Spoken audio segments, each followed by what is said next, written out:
Kesihatan buat saya. Panjang umur apa. Baik. Rezeki sing keluar. InsyaAllah. Waduh bapak, tangan bapak kosong gini. Mari, saya ada lagi satu hadiah buat bapak. Nanti bapak bisa beli baju lebaran baru, cantik-cantik, makan enak-enak. Dan di sini saya hadiahkan kepada bapak satu benda yang paling berharga dalam hidup manusia, iaitu masa.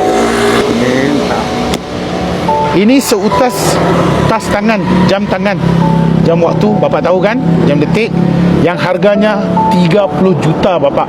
Namanya Louis Julien. Ini sangat-sangat mahal. Saya amanahkan dekat bapak hadiah ini. Okey, semoga dengan hadiah ini dapat bisa memberi kebahagiaan kepada bapak. Cuma satu pinta saya, bapak jangan jual, jaga dia betul-betul. Bisa? Jangan dijual.